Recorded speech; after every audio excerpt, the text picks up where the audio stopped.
And I'm very grateful for the kind words, but there have been occasions where, particularly at universities, I found myself being introduced by things I haven't actually done. But Ian was relatively modest. I know people who look you up on the internet and then look up deeds and misdeeds up the family tree. I mean, those of parents and uncles and aunts, and I'm sure one day my sons, who are both Yaleys, class of '06, will start featuring in my introductions as well.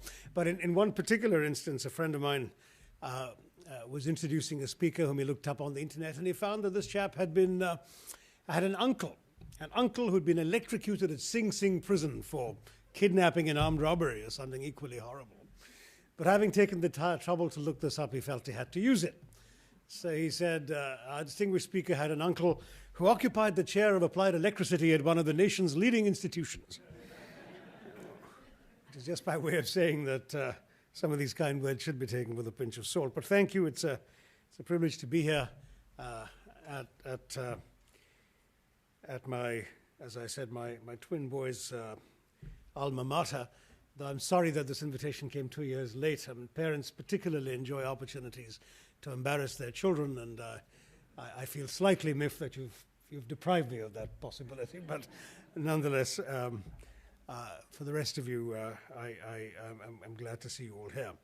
So my topic today deals with the rise of India and China in the world. And I thought I'd turn that off, but I will do so now, and I urge you all to follow my example, of course. Two countries whose development will have a significant impact on the global system and on the world's sense of where international economic and political power will shift in the decades to come. Of course, India and China are really two countries out of four in that famous acronym coined by Goldman Sachs a few years ago, BRIC, for Brazil, Russia, India, and China, whose success and prosperity that New York firm broadly and boldly forecast in 2003. According to the experts at Goldman at that time, they said China is likely to overtake the US as the world's largest economy by the late 2020s, provided, of course, that it continues its policy approaches. India, on the other hand, would have to do much more in terms of economic reform and do it more vigorously. But if it did, it too could eclipse the US at Goldman Sachs by 2050. Now, we are, of course, talking in gross terms here. I think no one expects the average Indian's lifestyle to be better than the average American's in 2050, since there will be 4 times as many Indians on the planet as Americans. But still, it's rather striking. And well, in 4 decades, China's per capita income, even with more than 1 billion people, might be equal to America's. So we're talking of some pretty significant transformations that Goldman was predicting, because China's per capita income today is about $2,500 to America's $40,000, and India's is just about $800. So one would think that America is not a valid comparator, but according to Goldman, it is. Now, their analysis, of course, assumed that GDP growth rates of 8 to 10% would be sustained by both China and India for the 10 to 15 years after their prediction, and in India's case, of course, for longer. And of course, we all know from recent events that has turned out to be an unduly optimistic assumption. We also know that both China and India are revising their estimated growth rates downwards. But the underlying positives that Goldman talked about are not entirely wrong. Both countries have multiplied their per capita income levels many times over since 1950, and they've done so far faster in recent years than Britain or the US did during and after the Industrial Revolution. The idea that both China and India could triple their current economies in the next 20 or 25 years is not implausible to most economists. And even the World Bank, in their last but one annual assessment of global economic prospects, said as much. Now, I'm not an economist, and I've always been profoundly skeptical of those who issue forecasts of any sort. To me, the future is never quite what it used to be. But few will disagree that China and India are going to be richer than they are now, both in absolute terms and in relative ones. And that's why it is meaningful to speak of an increasing shift of economic and, as a result, political power in the world, and to ask how the two countries, which fought a short but brutal war just 46 years ago, will deal with each other in the process. Now, China and India are the two most populous countries in the world, with India set to overtake China's population around 2034. They account for nearly a tenth of global GDP, a fifth of world exports, and a sixth of all international capital flows. China and India are the world's fourth, well, I shouldn't really say that because China has become third now. I think it's gone ahead of Germany. So third and 13th largest economies in dollar terms. They both rank higher, of course, in purchasing power parity, PPP terms. China holds by far the largest foreign currency reserves in the world at about 2 trillion. Half of that is held in US paper. And we all know that if it pulled its money out of the US Treasury, China could at one stroke destroy the US economy at some considerable cost to itself, of course, which is why this won't happen. But it reflects a significant level of US dependence on China. India is not quite in that league. We can say with some confidence that India and China will continue to prosper and will pull more millions out of poverty than they've ever done, that they will compete effectively with Western corporations for business, that if we look at the last few years' trends, they will continue to purchase foreign companies and assets, expand their trade and overseas investments, invent and develop new technologies, and displace more economic weight around the world. And as a result, they will inevitably demand more authority in the international system. China already has a fair bit. India will ask for more. And I do believe they will acquire it. China will be, in my view, the country that strips the US of its current designation of being the world's sole superpower. I don't mean that China will become the world's sole superpower. It'll simply knock that adjective out of commission. We'll be dealing with a two-superpower world once again. And this may happen within a generation. India will not stride the global stage to that extent, but it will be a significant player in its own region and through the attraction of its soft power, the strength of its culture, its values, its democracy. It will be hugely influential well beyond its borders. And I think neither is going to be a bit player on the global stage, and that's why they're worth talking about today. Both are currently expanding their hard power. China's military budget increased by a staggering 17.8% in 2007. I haven't seen the 2008 figures, but I gather they're close. It launched an unmanned space orbiter last year and announced a major expansion of its naval and submarine fleet. India is behind, but it's broadly heading in the same direction. Many of you know that India recently became one of a handful of countries, I think 4 countries, to land a lunar probe on the moon. India is also committed more and more to expanding its military budget, developing a serious blue water navy. India was involved in a naval engagement off the African coast a few months ago against a pirate ship. So we're talking about countries whose reach is going significantly beyond their immediate borders, or at least their potential reaches.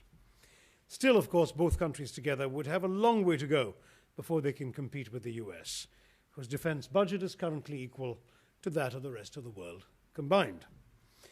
So it would be foolish to suggest that military power is also shifting to the east in absolute terms. But I still think that what's happening is again significant in terms of its effect on the overall balance globally. I'm not one of those who shares in the formulation of the British historian Neil Ferguson, who in the last chapter of his recent book, The War of the World, wrote of the descent of the West. I don't think the rise of the East needs to imply the fall of the West. And certainly, I think what we're talking about is at best a rebalancing, not some sort of shift of power from the Western world to China and India. But even this, of course, would only be a partial reversion to the historical state of affairs. According to the economic historian Angus Maddison, back in 1820, China and India together accounted for nearly half of the world's total economic output. India, 5th of global GDP, China nearly 27% in 1820. Neither is close to those numbers today. Even the most optimistic projections for their rise do not see these two countries in the imaginable future accounting for 50% of global GDP anytime in the 21st century. So even if we're talking about some genuine, remarkably interesting numbers in terms of the shift of economic capacity, it would not bring these two countries back to the position they occupied individually or together just 2 centuries ago. But to look at the recent rise of these two countries is, however, remarkably instructive. Those who visited China during Mao's time would not recognize it today. It's a country that has remade itself physically to a point that its visible physical infrastructure is almost entirely new. The extraordinary cities with their dense forest of skyscrapers, their 6-lane expressways studded with overpasses, their gleaming modern airports, their large and throbbing ports. At one point, I heard I'm sure the by now tired joke that the national bird of China ought to be the crane, since there's so many of them around the country. The transformation has been so dramatic that a little fishing village in 1990 called Shenzhen is now one of the world's largest and most prosperous modern cities. The rows of massed bicycles across Beijing have given way to choking fleets of spanking new cars. The dull grey Mao tunics of old have been replaced by colourful clothes of the latest styles and cut, made or at least copied in China itself. The supermarkets overflowed with consumer goods of every conceivable description, again mainly made in China and exported to the rest of the world, including to those countries that designed those products in the first place. Institutions are acquiring new habits and traditions undreamt of in the Maoist past. A few years ago, I was invited to speak at Beijing University, and for my pains, I was presented with a handsome red and white official university tie. So when I returned to UN headquarters in New York, I made it a point to wear my new tie at a meeting with a senior Chinese official who I knew had graduated from Peking University. He made no comment about the tie, so I was provoked to ask him, "Don't you recognize what I'm wearing?" "No," he replied, and then it struck me. When he had attended Peking University, there had been no such thing as an official university tie, for the simple reason that in those days no one in China even wore a tie. So China has little use for ancient or even recent tradition. It simply invents a new tradition when it has need of one. Instead of being hemmed in behind tightly controlled borders, Chinese are now free to travel and study abroad. I'm sure quite a few here at Yale. Almost 1 million have done so in the last 3 decades, including some 130,000 who are currently studying in foreign countries, acquiring skills that many, a majority, maybe most, will bring back to their native land. The private sector, unknown in Mao's day, bids fair to rival the state-owned enterprises that were the initial engines of China's growth and prosperity. It's not all good news. China is also more polluted than ever before, with air unfit to breathe, visibility in Beijing shockingly limited by smog, and rivers poisoned by toxic effluents. It's also a much more unequal society, an irony for a country that still calls itself a People's Republic and is ruled by an ostensibly communist party. What about India? I could say a great deal more about my own country, but perhaps I'll permit myself just one illustrative example, since my most recent book, The Elephant, the Tiger, and the Cell Phone, is about the recent transformation of India. Well, 2/3 of the title is perhaps self-explanatory. It's India is the land of the animal fable, as perhaps many of you know. Aesop plagiarized his fables from the Indian Panchatantra and Hitopadesha. So I begin with a Panchatantra type fable about India, thinly disguised, though the adverb isn't accurate, as an elephant, a sort of lumbering, slumbering, ponderous beast, marred in its own dust and mud, covered in flies, slow to move, slow to change, that somehow in recent years appears to be acquiring the stripes of a sinewy, lithe and agile tiger. Well, where does a cell phone come in, you might ask? Well, to me, the cell phone is the instrument that most epitomizes this change. See, I grew up in an India in which telephones were pretty rare. In fact, when I left India in 1975 to go to the US for graduate studies, we had perhaps 600 million residents in the country, and there were just 2 million landline telephones. Now, having a telephone was a rare privilege. If you weren't a wealthy businessman or an important government official or a doctor or a journalist, you might just languish in a long waiting list for phones and never get one. In fact, so rare were telephones that members of parliament, elected members of parliament, had amongst their privileges the right to allocate 15 telephone connections to anybody, to the 15 people they deemed worthy. But if you did have a phone, it wasn't necessarily a blessing. I spent my high school years in Calcutta, and I remember the phone sitting in the front hall, and each day we'd pick it up and hopefully pray for a dial tone, which usually was not, in fact, available.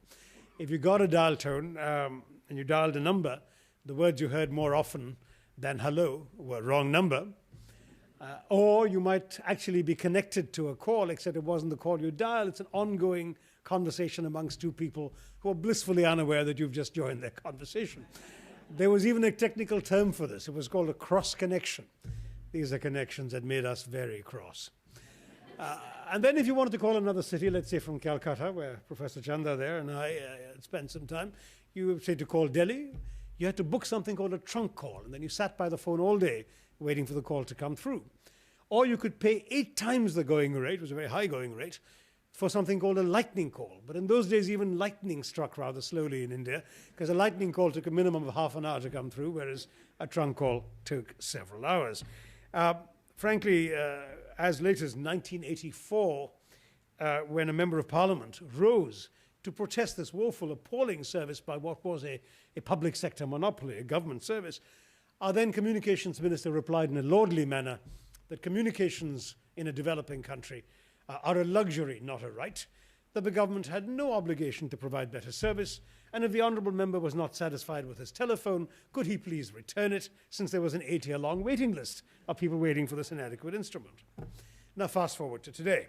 When I finished writing my book, which was in May of 2007, I was able to report in it that in April 2007, India had just set a new world record by selling 7 million cell phones that month, which was actually more telephone connections than had been established by any country, the US and China included, in any one month in the history of telecommunications. Well, the book, went off to the publishers and got printed and bound and arrived in all good bookstores, even New Haven, and that figure was already out of date. Because by the time it hit the bookstores in December of 2007, India had broken its world record 3 times and had sold 8.3 million cell phones that month. The book, I'm pleased to say, is still in print, but the figure is even more woefully out of date. Last July, India sold 9.22 million cell phones. In October, it breached the 10 million barrier. January of this year, 11 million cell phones. And last month, though the figures are still unofficial, it may have actually sold 15 million. So India has now overtaken the US as the world's second largest telephone market. Did that already in January. It's smaller than China, but growing a lot faster. And what you're seeing is not just a story of numbers, not even just a story of attitudes. From that of the communications minister I quoted to the Enlightened Telecoms Regulatory Authority of today. But it's also a very interesting question of who's carrying these cell phones. Most of you non-Indians here, when you go to India, which I hope you'll all do, will be driven everywhere. Not just if you happen to be in a position where you get a chauffeur-driven car, but even if you just go and rent a car, because India is one of those countries where the car rental companies know it's actually cheaper, by the way, for you to rent a car with a driver than without one, because the car rental companies know that if you haven't grown up driving in India, their risks go up if they rent you a car without a driver. So you'll have a driver. Okay? 99% chance your driver's carrying a cell phone. And it won't be one that the company's given him. He can afford it because we have the cheapest cell phone rates in the world. The average Indian cell phone bill is $4 a month.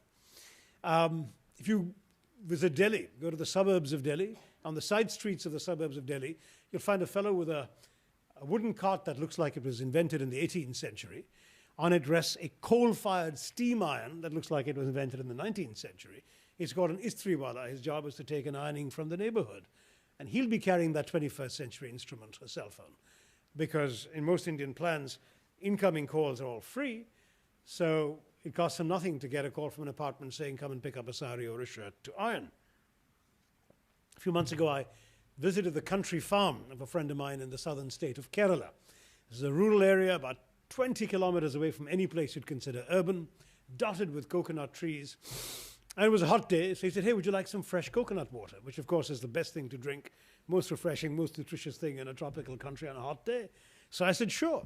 So he whipped out his cell phone, dialed a number, and a voice said, I'm up here, and right on top of the nearest coconut tree, with his waistcloth tied around his knees, a hatchet in one hand and a cell phone in the other, was the local toddy tapper, who promptly brought down a couple of coconuts for us to drink.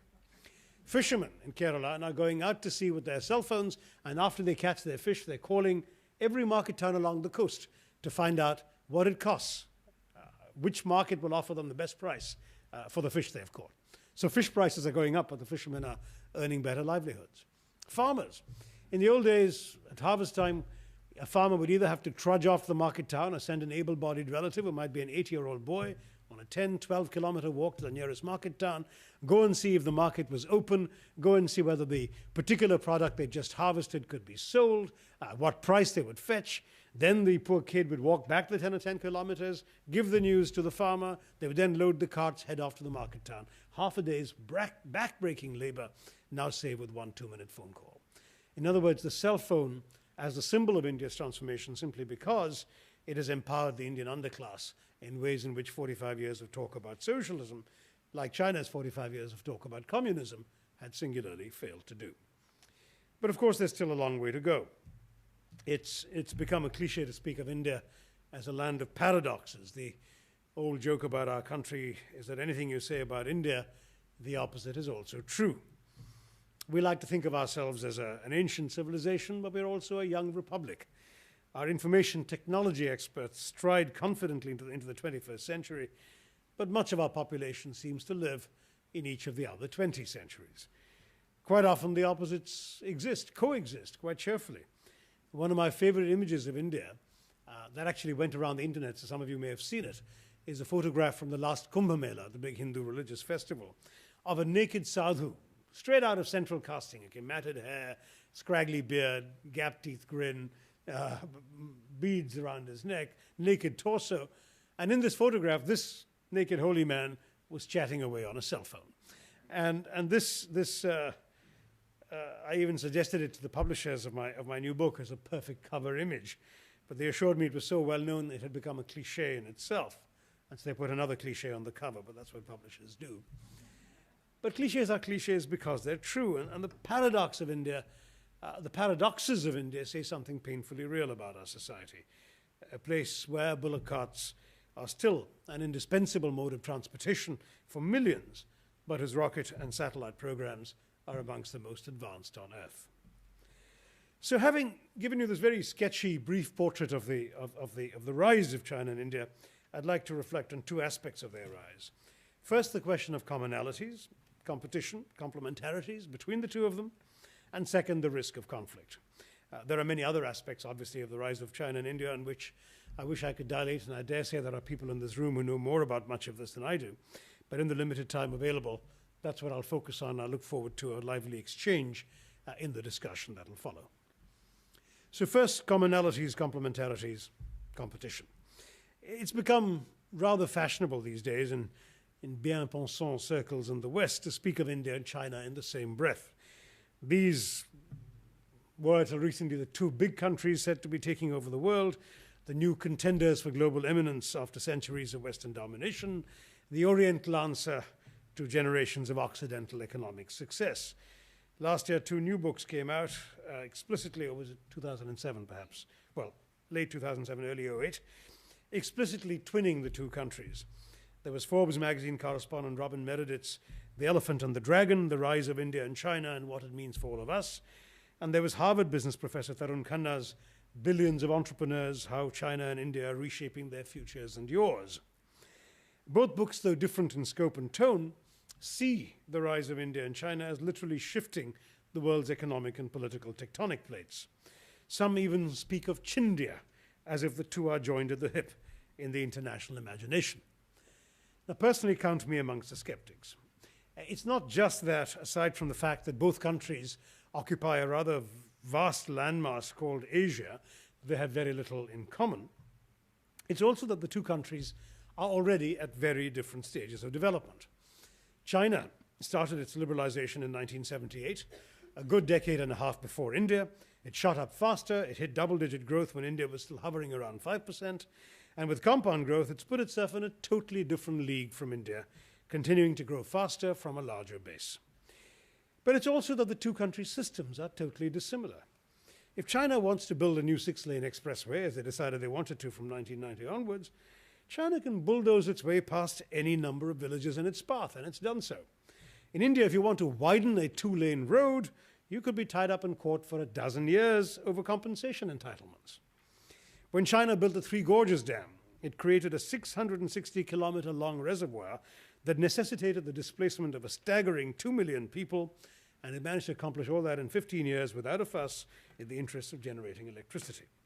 When India began the Narmada Dam project, aiming to bring irrigation, drinking water, and power to hundreds of millions of people, it has since spent 34 years so far fighting environmental groups, human rights activists, and advocates for the displaced, all the way to the Supreme Court, while still being thwarted in the streets by protesters from non-governmental organizations like the Save Narmada movement. Now, this is how it should be. India is a fractious democracy. China is not. But as an Indian, I do not wish to pretend that we can compete in the global growth stakes with China. In fact, in case anyone wanted confirmation that Chindia, twinning India with China, is, to put it mildly, premature, one has only to look at the medals tally at the last Beijing Olympics.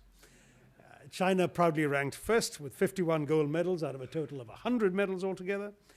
You have to strain your eyes past such stepchildren of the global family as Jamaica, Belarus, war-torn Georgia, collapsing Zimbabwe, and even what used to be called Outer Mongolia, before stumbling across India in 50th place with precisely 3 medals, 1 gold and 2 bronze. Now, this is not, in fact, a surprise. Whereas China has set about systematically striving for Olympic success since it re-entered global competition after years of isolation, India has remained complacent about its lack of sporting prowess.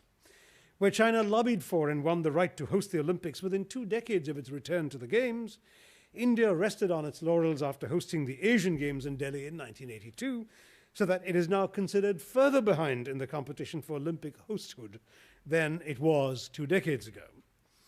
Where China embarked on Project 119, which is a program devised specifically to boost the country's Olympic medal standings. The number 119 refers to the number of golds awarded at the Sydney Games of 2000 in such medal-laden sports as track and field, swimming, rowing, sailing, and canoeing. We Indians wondered if we would be able to crack the magic ceiling of 2, the highest number of medals our country had ever won at this quadrennial exercise in international sporting machismo. Where China, seeing the number of medals awarded in kayaking, decided to create a team to master a sport hitherto unknown in the Middle Kingdom, India did not even lobby successfully for the inclusion in the Olympic Games of the few sports we do play well. Kabaddi, for instance, a form of tag team wrestling, or polo, or even cricket, which was played in the Olympics of 1900 and has been omitted since. Where China has maintained its dominance in table tennis and badminton and developed new strengths in non-traditional sports like rowing and shooting, India has seen its once legendary invincibility in field hockey fade with the introduction of AstroTurf, to the point where our team even failed to qualify for Beijing this year.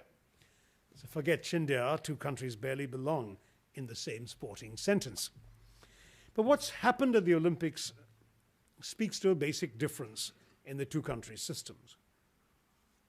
It's the creative chaos of all singing, all dancing Bollywood versus the perfectly choreographed precision of the Beijing Games opening ceremony. The Chinese, as befits an autocracy, approached the task of dominating the Olympics with top-down military discipline. The objective was determined, a program, Project 119, was drawn up, the considerable resources of the state were attached to it, state-of-the-art technology acquired, world-class foreign coaches imported. India, by contrast, approached these Olympics as it had every other, with its usual combination of amiable amateurism, bureaucratic ineptitude, half-hearted experiment, and shambolic organization. In China, national priorities are established by the government and then funded by the state. In China, priorities emerge, in India, priorities emerge from seemingly endless discussions and arguments amongst myriad interests, and funds have to be found where they might. China's budget for preparing its sportspersons for these games alone exceeded all of India's expenditure on all Olympic training for the previous 60 years. Many of India's national endeavors remind me of the old saw that I heard 3 decades ago when I first strolled the corridors of the Ministry of External Affairs in India. I was told then by a grizzled old veteran of Indian diplomacy that Indian diplomacy is like the lovemaking of an elephant. He said it's conducted at a very high level, accompanied by much bellowing, and the results are not known for 2 years. Now, this is no longer true, I'm happy to say, of Indian diplomacy. But it is, alas, true of many Indian economic reforms and other schemes like Olympic participation. It's all promulgated from on high with much fanfare and then take an age to be implemented because of all the interests to be accommodated, all the vested interests and obstacles that have to be overcome. But where China's state-owned enterprises remain the most powerful motors of the country's development, India's private sector, ducking around governmental obstacles and bypassing the stifling patronage of the state, has actually transformed the fortunes of the Indian people. That's the cell phone story for you. So it proved again in the Olympics. The wrestlers, boxers, runners, tennis players, and weightlifters who made up the bulk of the Indian contingent, accompanied by the inevitable retinue of officials, returned with just 2 bronzes amongst them, while India's only gold in shooting was won by a young entrepreneur with a rifle range in his own backyard and no help from the state whatsoever. Young Abhinav Bindra is at 25, the CEO of a high-tech firm, a self-motivated sharpshooter who financed his own equipment and training, and an avid blogger. He is, in short, a 21st century Indian. At one level, it's not surprising that he should have won India's first individual gold in any Olympics. In fact, ever since a transplanted Englishman competed in Indian colors in the 1900 Games. India is the land of individual excellence despite the limitations of the system. In China, individual success is the product of the system. But if we can't compete, can we cooperate? The two civilizations had centuries of contact in ancient times. Thanks mainly to the export of Buddhism from India to China, Chinese travelers came to Indian universities going back 1600 years, visited Indian courts, wrote memorable accounts of their voyages. Nalanda University, which flourished in northern India for 7 centuries from 427 AD and attracted students from across Asia, received hundreds of Chinese students in its time, and a few Indians went the other way. A Buddhist monk from India built the famous the Chinese here will forgive my pronunciation, Lingyin Si temple in Guangzhou in the 5th century. In southwest India, Kerala's coastline is dotted with Chinese fishing nets, and the favorite cooking pot of the Malayali housewife is the wok, which is locally called the Chin Chetti, which means Chinese vessel. It's been a while, though, since Indians and Chinese had much to do with each other. The heady days of Hindi Chini Bhai Bhai, Indians and Chinese are brothers, the slogan coined by Nehruvian India to welcome Zhou Enlai in 1955, gave way to the humiliation of the 1962 border war, after which it was Hindi Chini Bye Bye for decades. The bitter border dispute between the two countries remains unresolved, with periodic reports of incursions by Chinese troops onto Indian soil and new irritants over anti-Chinese protests of Tibetan exiles who've been given asylum in India. And I'll come back to this later when we talk about potential conflict. To speak of a trust deficit between the two countries is arguably an understatement. And yet there has been some good news. Trade doubled for 3 years in a row to an estimated $40 billion this year, 2008. China has now overtaken the US last year as India's largest single trading partner. The two countries have publicly said they will raise their bilateral trade flow to $60 billion by 2010, and they're aiming for $100 billion by 2014. Both New Delhi and Beijing are emphasizing that they want to be, quote, cooperative partners, not competitors, to quote the words of Chinese Premier Wen Jiabao. During his visit to India in November 2006, China's President Hu Jintao agreed on a 10-point plan with Prime Minister Manmohan Singh to increase cooperation, with a focus specifically on commercial and economic exchanges. Hu spoke of what he described as the enormous potential for increased bilateral business ties. When Prime Minister Manmohan Singh visited China in January of 2008, he and Premier Wen agreed to increase the volume of bilateral trade and also to resolve their border issues through peaceful negotiation. That's not all. Tourism, particularly of Indian pilgrims to the major Hindu holy sites in Tibet, Mount Kailash and Lake Mansarovar, is thriving. Indian information technology firms have opened offices in Shanghai and Hangzhou. Infosys, the big Indian computer firm in Bangalore, recruited 9 Chinese last year for their headquarters. There are dozens of Chinese engineers working in and learning from Indian computer firms and engineering companies, while Indian software engineers in Chennai and Bangalore are supporting the Chinese telecoms equipment manufacturer Huawei. By and large, India is good at things that China needs to improve at, notably software. China excels at hardware and manufacturing, which India sorely lacks. So India's Mahindra & Mahindra manufactures tractors in Nanchang for export to the United States. The key operating components of Apple's iPod were invented in India by the Hyderabad company Portal Player, but the iPods themselves are manufactured in China. Philips employs nearly 3,000 Indians at its innovation campus in Bangalore, who write more than 20% of Philips' global software, which in turn goes to Philips' 50,000-strong workforce in China to turn into brand-name goods. In other words, the elephant is already dancing with the dragon.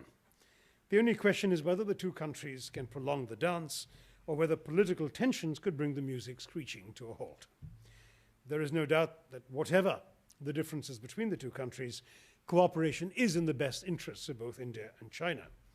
The two countries have economic complementarities that could make such cooperation mutually beneficial, as the examples I've given you of companies in both countries are already proving. But, of course, the issue gets fairly complicated, particularly if one sees the question of comparative advantages and assumes that China is way ahead of India in every respect. The story is a little more nuanced. In absolute numbers, the Chinese are way ahead. China's export of electronic goods now tops 180 billion a year. 1 out of every 3 shoes, or maybe I should say pairs of shoes, exported in the world is made in China. They make 75% of the world's toys. And foreign direct investment, of course, is at the level of $70 billion a year. For comparison, India was proud to end last year at a record level of 25 billion. Shanghai alone has nearly 4,000 skyscrapers, which is not only more than all of India, but exceeds those of Los Angeles and Chicago combined. China has built an estimated 60,000 kilometers of expressways in less than 2 decades and will soon outstrip the entire length of the US highway network. Per capita income has risen nearly tenfold since 1978, and the number of people living in absolute poverty in China has dropped from a figure of 425 million 2 decades ago to an official figure of 26 million today. The population is almost totally literate, life expectancy is reaching developed country levels, and as I briefly mentioned earlier, China has overtaken Germany to become the world's 3rd largest economy, behind the US and Japan, but it won't stay number 3 for long. But against this are a number of factors that suggest that not everything is rosy. Economic growth has occurred at breakneck speed, but that means some necks have been broken. The human cost of development in China has not been negligible. Population displacement, farmers thrown off their lands, villages flooded by dams, mounting pollution, low-wage labor in appalling conditions, widening disparities between the rich and the poor, an absence of human rights, and few checks on governmental abuses. The Chinese have seen great and rapid improvements in their internet access, but Beijing still employs some 40,000 cyber police to monitor politically undesirable activity on the web. Equally important, China's success has not just been China's. A disproportionate share of the benefits goes abroad to the foreign companies that have set up factories in China. It's been estimated that of the $700 American price of a Chinese-made laptop, only $15 actually remains in China.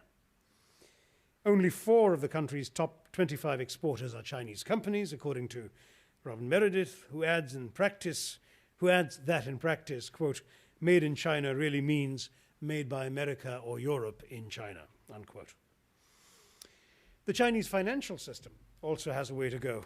Whereas India has been running sophisticated stock markets since the early 19th century, and my compatriots are so skilled at doing so that they got the Bombay Stock Exchange up and running within 24 hours of a terrorist bomb blast that nearly destroyed the building in 1992, China is new at the game and not particularly adept at it. The financial information provided by China's companies, especially those in the large governmental sector, is notoriously unreliable, and standards of corporate governance are low. There are no world-class Chinese companies with sophisticated managers to match Tata or Wipro or Infosys. China's capital markets are weak and its banks inefficient. The Chinese banking system carried an estimated $911 billion in unrecoverable loans as of 2007, mainly to government firms. In his recent book, Capitalism with Chinese Characteristics, Professor Yasheng Huang of MIT argues that the Indian private sector is more efficient and entrepreneurial than the Chinese private sector. State-owned enterprises still account for half of China's economic assets.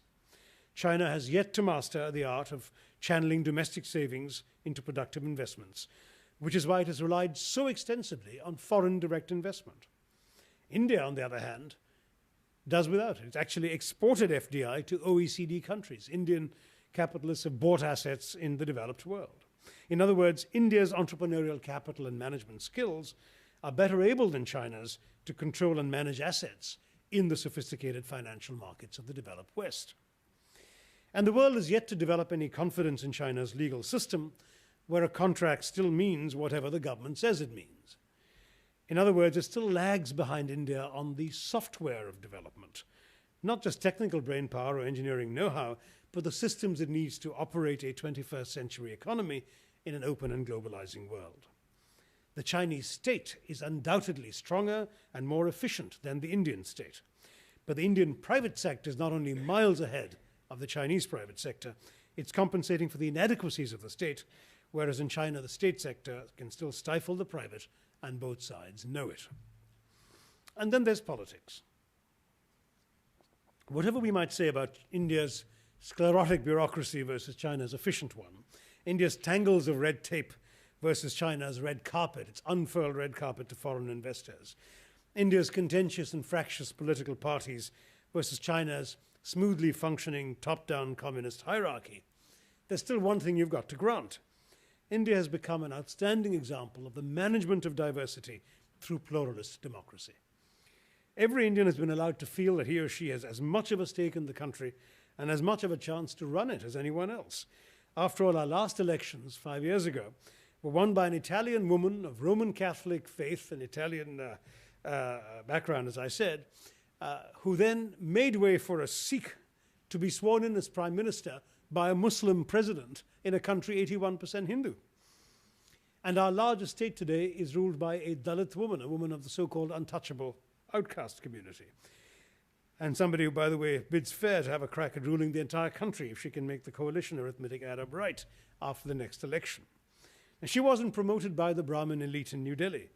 She rode to the top on the ballots of her political base, building her own rainbow coalition along the way.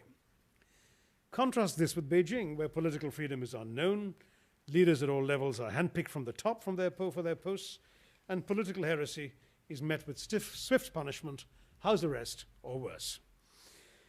During the Olympics, under international pressure, China designated a few areas where protesters could, in theory, peacefully gather.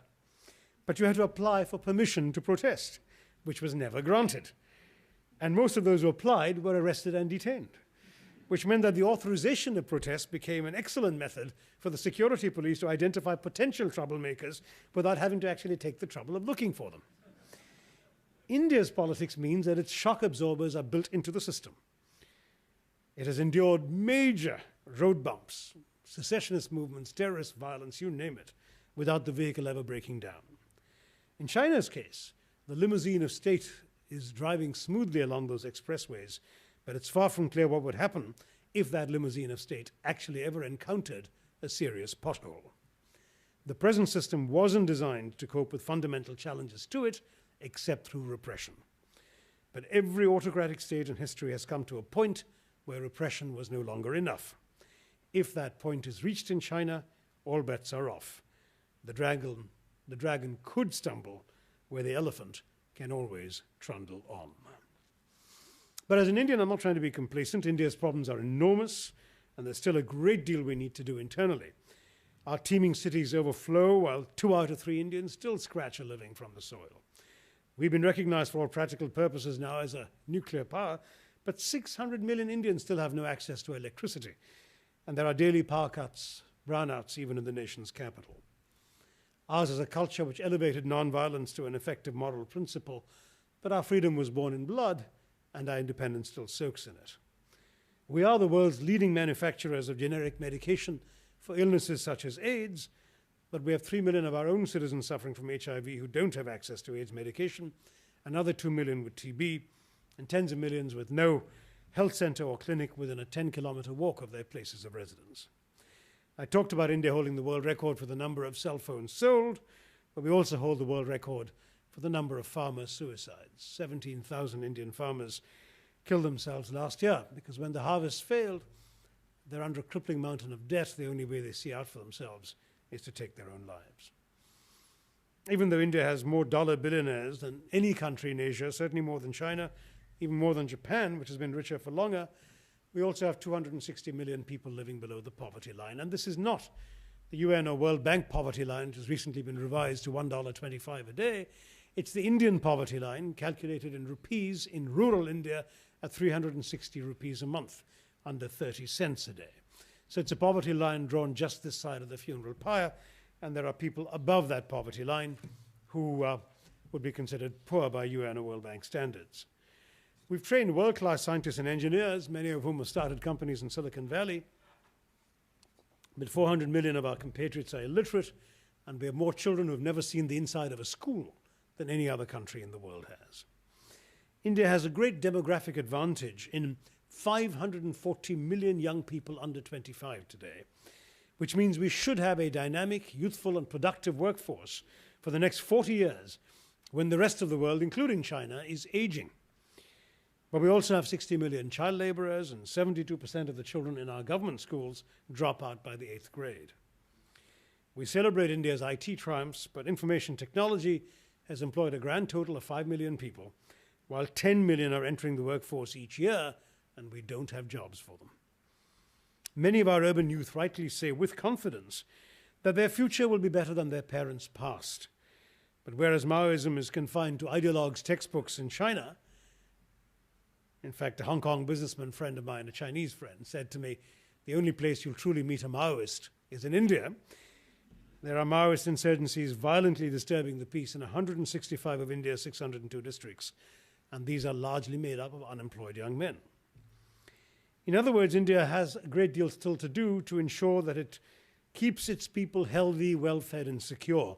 Secure not just from Islamist terrorism, which has been in the headlines, and it's a real threat, but also from the daily terror of poverty, hunger, and ill health. The progress is being made. India has had success in carrying out 3 kinds of revolutions and feeding its people. A green revolution you've all heard about in food grains, a white revolution in milk production, and at least to some degree a blue revolution in the development of fisheries. But the benefits of these revolutions have not yet reached the quarter of our population living below that poverty line. And we have to do that before we can meaningfully speak of competing with China. I'd be a little briefer on the subject of the risk of conflict between the two countries so we can have 20-odd minutes for our exchange. As Indians painfully remember, we went to war in 1962. It was a decisive triumph for China, which wrested 23,200 square kilometers of Indian territory. At the same time, Beijing has taken pains in recent years to remind India that it still claims a further 92,000 square kilometers, mainly in the northeastern Indian state of Arunachal Pradesh. It doesn't help that the two countries share the longest disputed frontier in the world, since the line of actual control of the LAC has never been formally delineated in a manner accepted by both sides. India's borders were defined by British imperial administrators in the 1913 McMahon Line, which China rejects vis-à-vis India, though it accepts that line as its frontier with Burma, Myanmar, which it was in those days part of British India. With the LAC coming into being in the wake of '62, the situation is even more unclear. Whenever troops from either side build roads, construct or repair their bunkers and other routine fortifications, or conduct patrols close to the LAC, tensions can and do repeatedly flare up. When the two sides are anxious to avoid provoking each other, such activities are kept to a minimum. But it would seem that Beijing has taken a conscious decision in the last couple of years to keep India on its toes. Why do I say that?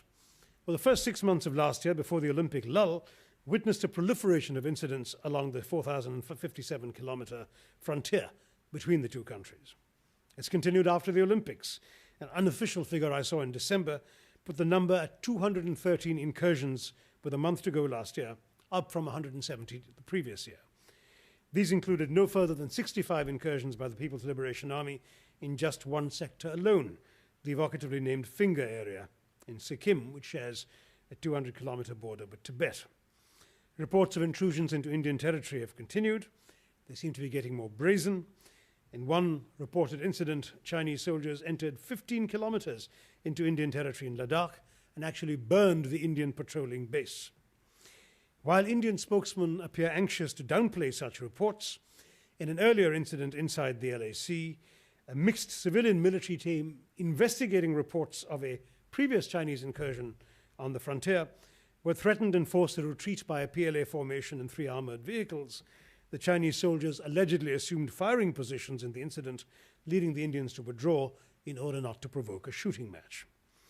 And there are many, many more such examples that I'm going to skip, more patrolling and so on. China establishing 4 new air bases in Tibet, 3 in other southern provinces bordering India. The Indian Air Force then augmenting its own presence near the Chinese border. One could well ask what on earth is going on.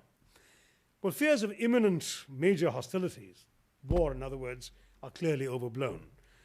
China, flush from the huge public relations success of the Olympics, is hardly likely to initiate a clash, and India has no desire whatsoever to provoke its northern neighbor. Offsetting the stories of border incursions are good news stories, like the joint military exercises in December. Can you imagine the Chinese army and the Indian army, which had gone to war 46 years earlier, had joint military exercises last December, at which the Chinese soldiers euphoniously sang the Indian national anthem in an impeccable accent. And they reportedly didn't stop at Jana Gana Mana, the national anthem. A few Chinese soldiers showed their mastery of Bollywood music by breaking out into a Hindi hit film song to the appreciation of the Indian soldiers. Now, this is all to the good, but there's still a fundamental problem. It's clear that China's troubles over Tibet, at the beginning of last year, have brought with them unwelcome reminders to Beijing of India's hospitality to the Dalai Lama and his government in exile. Ironically, during the mass protests in Tibet in early 2008, the one country that was conspicuous both by its centrality to the drama and by its reticence over it was India. On the question of Tibet, both as the land of asylum for the Dalai Lama and, of course, of the angry young hotheads of the Tibetan Youth Congress, India finds itself on the horns of a dilemma.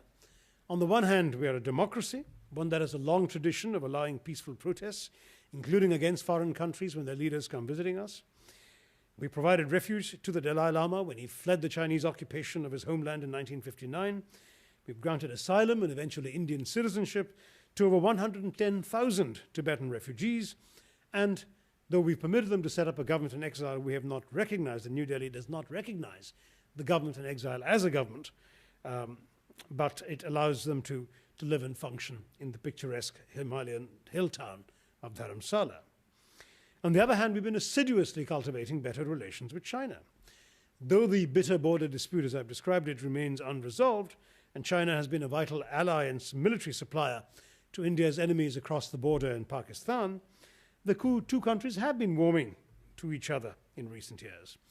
So Delhi's always tried to draw a distinction between its humanitarian obligations as a country of asylum and its political responsibilities as a friend of China. So the Dalai Lama and its followers are told, we respect you as a religious leader and what you're trying to do religiously, but you can't conduct political activities. When the young Tibetan radicals wanted to march to Lhasa, the Indian police stopped them well before they got to the border and detained the protesters. When some Tibetan demonstrators outside the Chinese embassy in New Delhi attacked the premises, the Indian government stepped up its level of protection for the Chinese diplomats.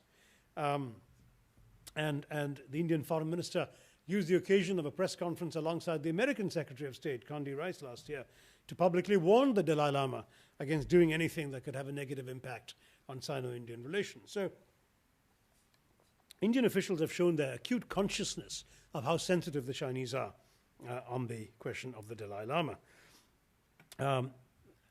Having said that, and despite some political controversy in the country about it, India has really tried to make an effort not to alienate its largest trading partner, and it's sort of dancing delicately on the Tibetan tightrope.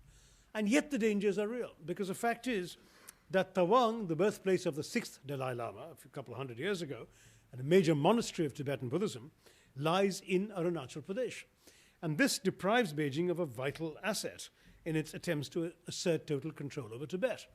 And there's no doubt that Beijing is hoping that once the Dalai Lama passes on, that they will find a suitable young boy in Tibet, whisk him off to Beijing, educate and indoctrinate him for some time, and then have a Dalai Lama who toes the Beijing line. I mean, that clearly is their intention.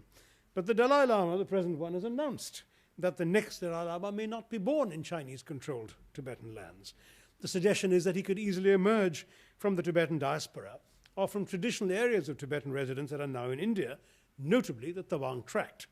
The very fact that one Dalai Lama has emerged from Tawang makes that a potential area that could produce another one could be acceptable to the Tibetan people.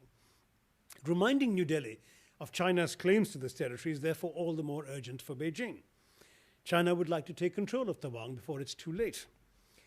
And that's why these tensions have been accelerating, in my view, and examples of surprisingly undiplomatic treatment of a visiting Indian foreign minister last summer and so on. And I think behind the unpleasantness lies a broader strategic calculation. With the end of the Cold War, Beijing had two options in relation to India: to see the country as a natural ally together with Russia in building up an alternative pole to US dominance in the region. This, by the way, has many starry-eyed Indian intellectuals behind such an approach. Or to identify India as a potential adversary to its own aspirations. The emergence of a stronger US-Indian partnership in recent years appears to have convinced China to place New Delhi in the latter category, even seeing it as a possible instrument of containment of China. Now, such a perception may have been reinforced by India's frequent military exercises with the US, Japan, and Australia, India's cultivation of the former Soviet stans in Central Asia, including the establishment of an Indian military base in Tajikistan, and India's attempts in recent years to establish strategic ties with countries that Beijing perhaps sees as falling within its own sphere of influence, from Mongolia to Vietnam, and including direct competition over Myanmar. Indeed, India's refusal to condemn the Burmese junta's crackdown on monks in mid-2007 was directly linked to India's competition with China for influence, strategic assets, and oil and gas from that unhappy country, because our earlier policy of support for Burma's democratic forces had simply allowed China and its ally Pakistan to steal a march on India.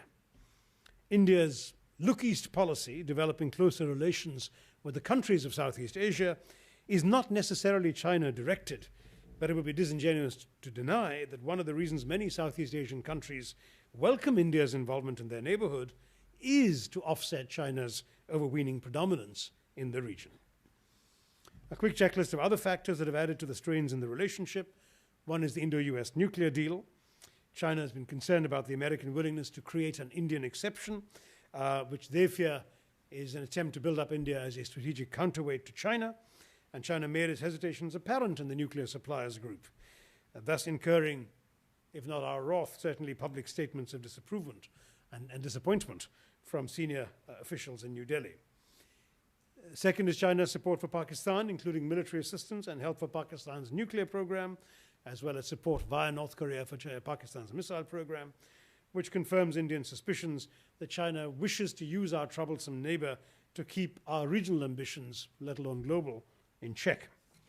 China's development of the port of Gwadar in Pakistan and of a Burmese port on the Bay of Bengal, reflecting its development of a naval capacity on India's flanks, has our strategists increasingly worried.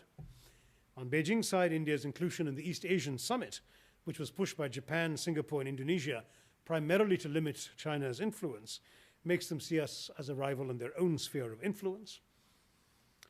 Fourth, the two countries' competition for scarce energy resources and investment opportunities in markets such as Africa, Central Asia, Southeast Asia, which pitted India and China as competitors with each other, usually to China's advantage.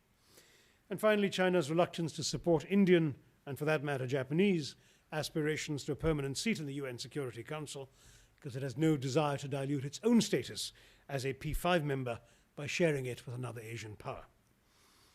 So the usually complacent elephant is wary of the hissing dragon, and the Sino-Indian frontier is unlikely to remain quiet.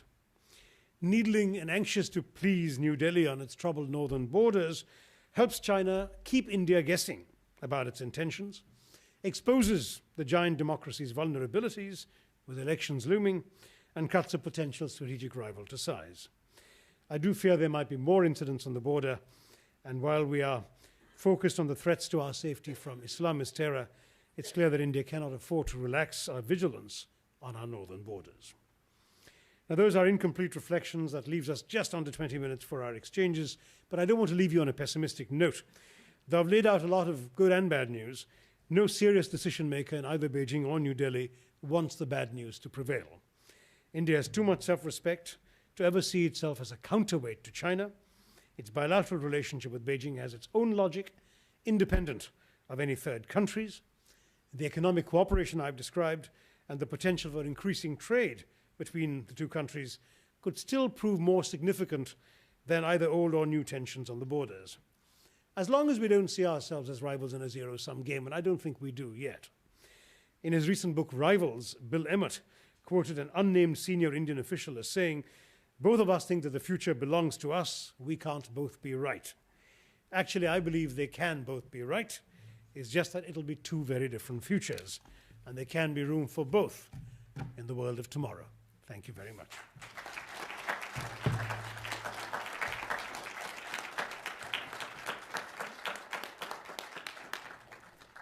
Thank you very much indeed, and particularly for taking us on a tour of so many horizons in one lecture.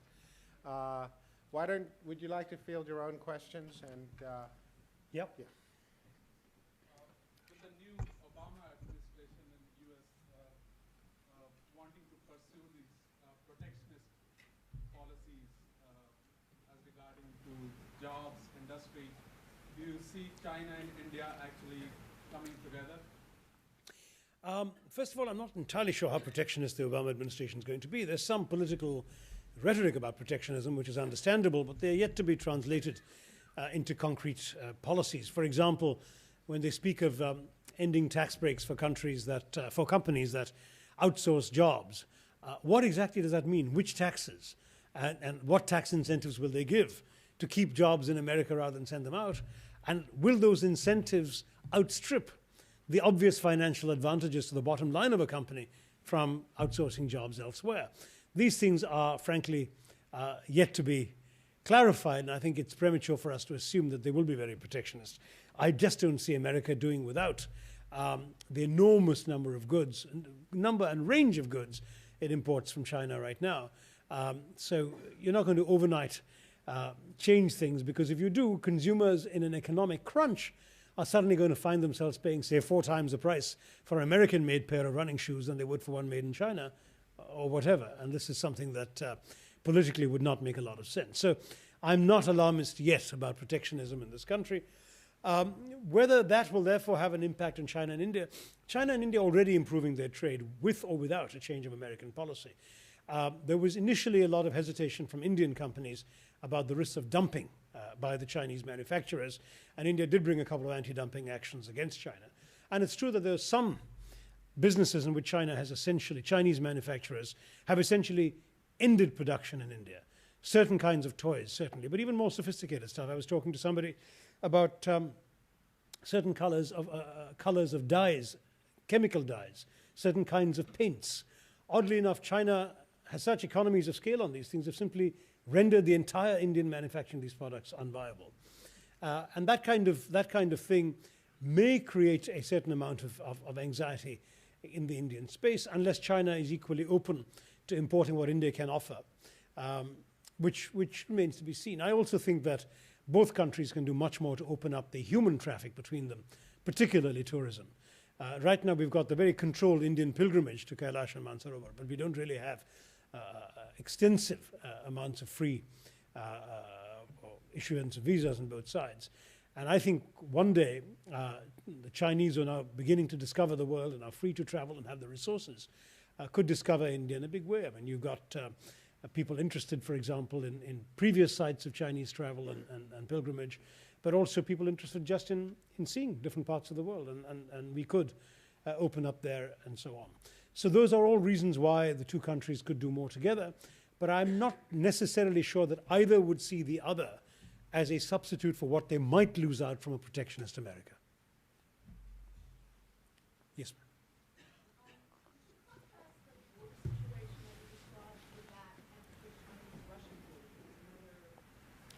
I know a lot less about the Chinese-Russian border, but there haven't been incidents there for a heck of a long time. There were one or two famous incidents, including one during the Cold War when they seemed to be mobilizing on both sides. But they've not been very many. Whereas on the Indian-Chinese border, you're talking 170 incidents in 2007, more than 213 in 2008. That's pretty serious stuff by comparison with one or two or three on the Chinese, on the Sino-Russian border. So I don't know. And I think part of the problem is that the nature of the dispute is more fundamental, because China essentially argues that the line itself is illegitimate, that it was drawn by imperialists, which is a little more complicated in the case of Tsarist imperialism than in the case of British imperialism. So I think that the Indian border issue goes fundamentally to that question, and of course to China's great, profound, almost irrational attachment to its sovereignty over Tibet, which is the border in question. The border we're talking about is almost entirely between Tibet and India. So that's the big concern they've got. Yes, ma'am, behind. Thank you for your talk. As you mentioned, this rapid modernization of both countries, which will change the face of the planet, you didn't touch too much on the environmental impacts and the fact that 65,000 demonstrations a year are already taking place in China around this issue, or the water issues, glaciers in the Somalia. Melting.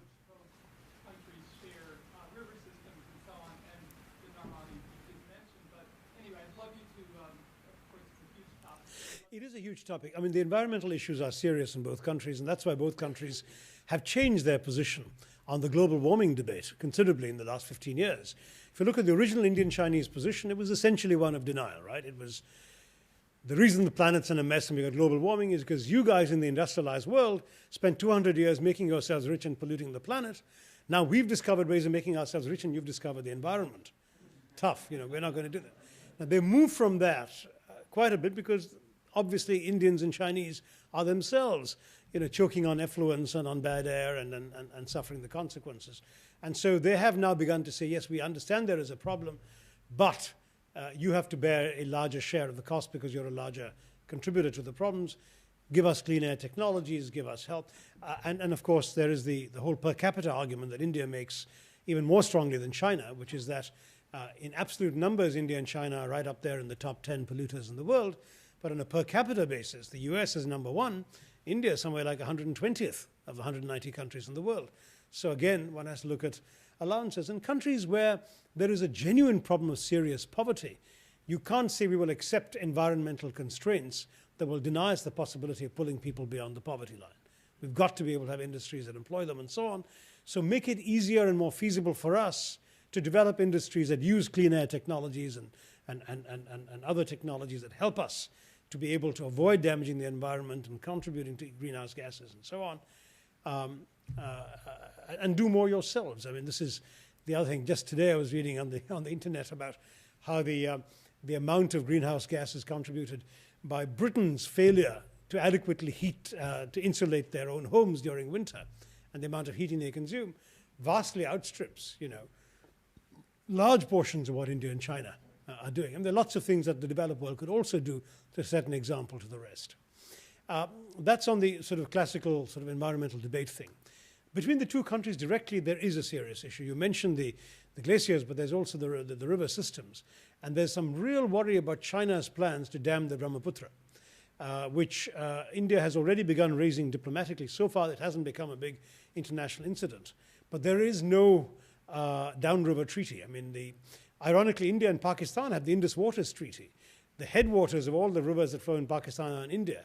And even during times of war, India has not interrupted their flow in any shape or form. Here, at the time of a good relationship, relatively speaking, and a peaceful relationship, China is essentially threatening to transform India's economic fortunes for the worse by taking waters away. The Brahmaputra, which they call the Tsangpo, I think, and which flows down through the Tibetan Plateau and in across Nepal into India, that is a vital source of nourishment and sustenance for India. So it's a potentially very serious issue that we hope the two countries will have the common sense to effectively negotiate and resolve. But it could be a potential flashpoint for a future version of the speech. Yes. So. As you know, the U.S. has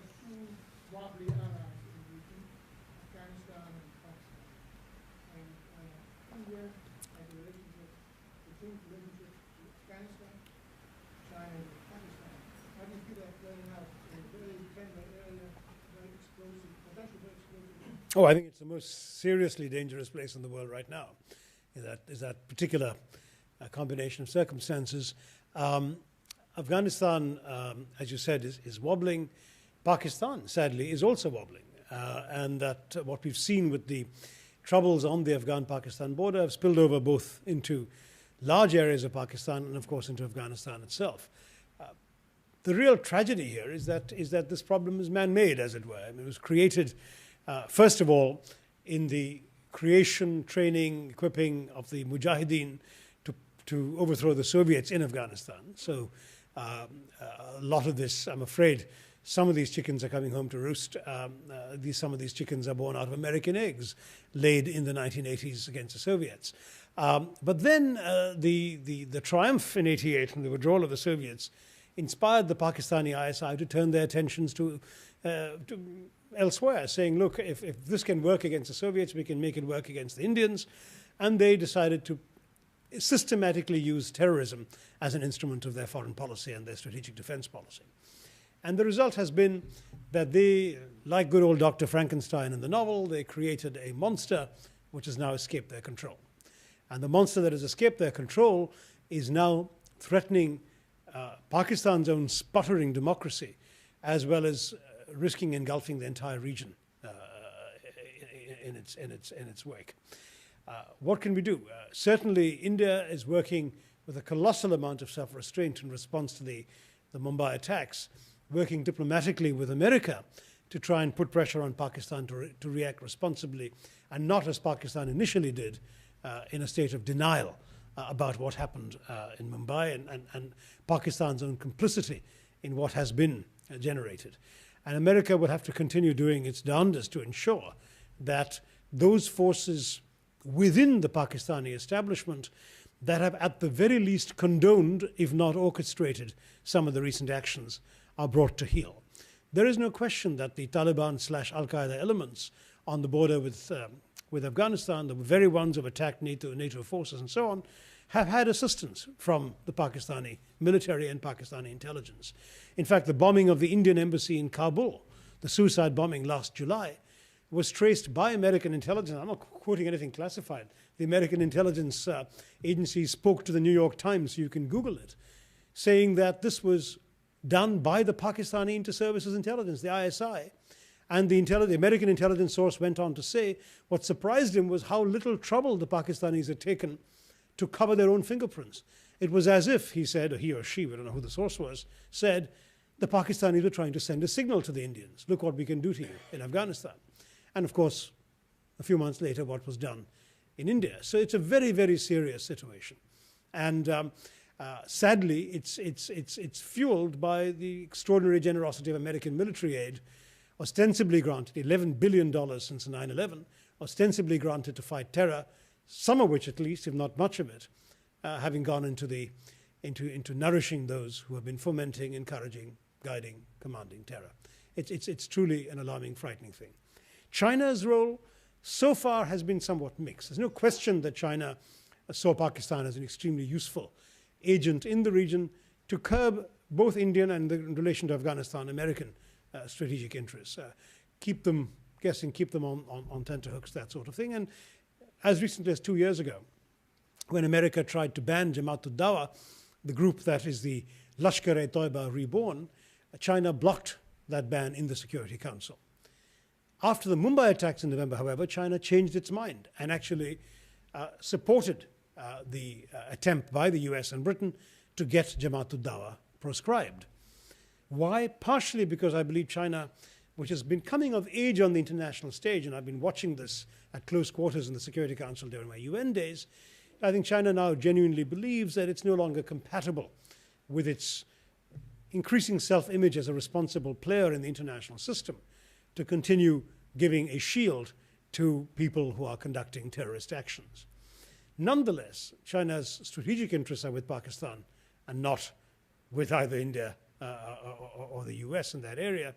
And so the danger is, if Pakistan wants to continue walking on the tightrope, will China instead of adding to the diplomatic pressure on them, help them ease that pressure? We don't know, but it's not impossible that they might do. It certainly bears watching. They do. They've got the Uyghurs, they've got significant issues because some of these fellows appear to have been inspired by, and in some cases even trained by, elements in Pakistan. But at the same time, they seem to be reasonably satisfied that in that case, this has not been officially inspired. I mean, it's very clear that no official instance of the Pakistani state has any interest in destabilizing Western China, whereas elements attached to the Pakistani state, notably the military, have a very conscious interest in destabilizing India and Afghanistan. Gosh, you should really be playing traffic cop while I get some more. We only have time for two more, so yes, sir. Dr. Tharoor, there's been increasing talk of your entry into Indian politics. So is there a final word on the Congress candidate from Palakkad or Thiruvananthapuram as the case may be? Very well informed.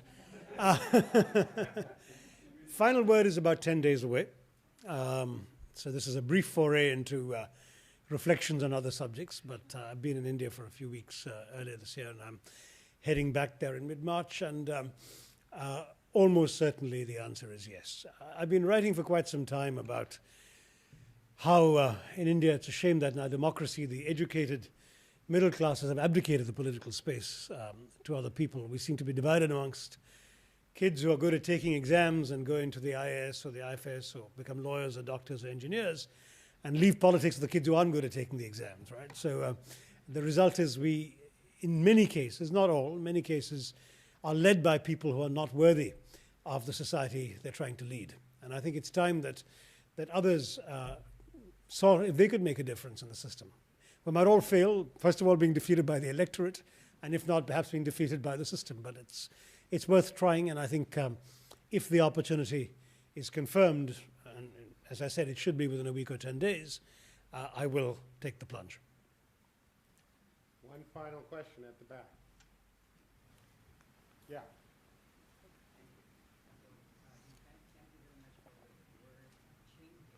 Talk a little louder. This is my first time to hear this word. And I got to know that really before I was not aware of the conflict between India and China. But now I got to know something about it. Because in my middle school, we all know that India is a great country and it enjoys the same goodness with the Chinese people. And most of the family in China just believe in this kind of thing. But anyway, there is a combination of the confucianism of the Buddhism. But my question is that in the recent years, India has enjoyed the great, I think maybe the great growth of the population, and then it's even as much as many as the same population of China now very soon. So and also now the agriculture, there has some agriculture, there's some similarity. So do you have any plan to cooperation or something that we can exchange from each other about the way how to support the growing population? Thank you both for your question and for the initial comment. I'm very glad you made that comment because it is rather instructive that unlike Pakistan vis-a-vis India, where unfortunately the textbooks in Pakistan are written to promote hatred of India with historical myths about a 5,000-year war between Hindus and Muslims and all sorts of nonsense. In China, there's a kind of historical amnesia about a conflict that's only 4 decades old, which is quite good. And in fact, I welcome that. I've been to China many times and spoken on campuses, and I'm always gratified. Because the first time I went, I wondered whether I would be seen as some sort of enemy. And I wasn't. On the contrary, I found a tremendously warm and welcoming reaction from Chinese students. And what little they seem to know about India, and they know very, very little indeed, appears to be fairly benign. And I congratulate China on that. I think as long as there isn't that negativism, there is much more scope for better people-to-people relations. And you're right to mention Buddhism. As I said, tourism, perhaps starting with the pivot of Buddhist centers in India, could be a good way to restore that. Certainly, I would recommend to you a chapter in Amartya Sen's book, The Argumentative India, about relation between India and China in the ancient days. It's absolutely fascinating. And he's done some remarkable research, and some of it is secondary research, all very well footnoted, about these contacts. And there's one marvelous story about a Chinese in the 4th or 5th century, I think, who came to university in India, studied, did so well that he was offered a professorship, stayed on and taught, then finally decided he had to go back home, went back to China and taught in a university in China. And then some Indian faculty members came to China and visited him. And correspondence has survived of that visit. And it reads like something that could have been written 1,500 years later today. You know, this guy asking, so how is so-and-so? Did he get tenure yet? I'm not joking. I mean, it's the most extraordinary thing. And this sort of extraordinary warmth and sort of shared experience, intellectual experience, cultural experience, was a characteristic of India and China for a very long time, which explains the romanticism of Jawaharlal Nehru, India's first prime minister, who had this whole notion during the nationalist period of India and China as the two great Asian civilizations that have been humbled by foreign invasion. And right throughout the 20s and 30s, he wrote about China, initially the China of the Kuomintang and Chiang Kai-shek, later the China of Mao, with a great deal of admiration. In fact, he insisted on inviting China to his Asian Relations Conference. Then when the PRC was formed, India was very quick to recognize it, even though many countries did not do so. India sponsored China's entry into the world of international diplomacy. It ferried Chinese diplomats to talks on Air India planes. In fact, one Air India plane was blown up by suspected Taiwanese saboteurs because it was carrying the Chinese delegation to the Laos talks, I think it was. Bandung talks. Nehru personally introduced Zhou Enlai to the other leaders of what became the Afro-Asian Summit, and thereafter the non-aligned movement. But I think China actually resented this. You know, they seemed to see India as the Chinese leadership as developing pretensions above its station. Who are the Indians to patronize us in this way? This is fair. Nayan is a great expert on all of this, and he's sitting right there. And I think that may have partly lain behind what happened in '62, because when the '62 war occurred, Li Shaoqi said, we're going to teach India a lesson. And then 16 years later, when China attacked Vietnam, Deng Xiaoping actually said, we're teaching Vietnam a lesson the way we taught the Indians in '62. So that kind of thing doesn't obviously go down well in Delhi, and it doesn't go down very well. But I still feel that you may be right, that the hostility is confined to a small section of people who focus on foreign policy issues. Frankly, if you read the academic journals that are published in China, I can only read them in translation, on the Indo-Chinese, the Sino-Indian border, it's blood-curdling stuff. I mean, there have been articles in the last 3 months that have called for actual military action, to take back, quote-unquote, the territories of Arunachal Pradesh. So there is this small segment of Chinese academia, how influential they are on the policy, we don't know. Some of them are writing for PLA-approved journals. Does that mean we should worry about them trying to use force? I'm just saying all of this does exist. But you made the very important point that I wanted to underscore, that amongst ordinary Indians and Chinese, there is no such hostility. On the population question, frankly, there is not much common ground. China tried a very draconian one-child policy. To some degree, it worked in keeping your population growth down. Another degree, it hasn't worked because you've created huge social problems on the one hand, and secondly, you've created a situation that is going to come to haunt you in future decades when one child is going to be supporting 4 grandparents. So if you have 4 grandparents to look after a young man, because you seem to be of an age to have been one child in your family, that is going to be a serious challenge for young Chinese. India had a very brief experiment for 20 months with a more draconian approach during Mrs. Gandhi's state of emergency in 1977. In a democracy, you can't do that sort of stuff. It failed comprehensively, and Mrs. Gandhi and her government were turfed out of the next election. And after that, no one has tried any compulsory means. In many ways, India's understanding of the issue is broadly correct, which is that development is the best contraceptive. That people aren't poor because they have too many children. They have too many children because they're poor, because children become a source of social security, an investment in their future. Children, you don't know if the children are going to survive because your health care isn't good enough, so you have many children hoping some will survive to look after you in your old age. You're not going to send them off to be educated, so they're not a net loss to you. Instead, you send them out to the fields to work, or send them out to factories to weave carpets or sew footballs or whatever. But when you start, when development takes place and more opportunities come, more children survive, they're not dying anymore. And you have to send them to school. And when you send them to school, you've got to get them uniforms, there's meals, all sorts of things. Children become an expense and not immediately an asset. You start having fewer. And all of this has been demonstrated in the West, it's been demonstrated in Africa, it's being demonstrated in many parts of India. With development, family size will shrink. And that may be the way to deal with population. I just don't see India and China reading off the same sort of book, as it were, on the issue of population policies. The results will be different, and perhaps in some ways our experiences explain that difference, and our systems explain that difference. Thank you very much. I'd love to have carried on, but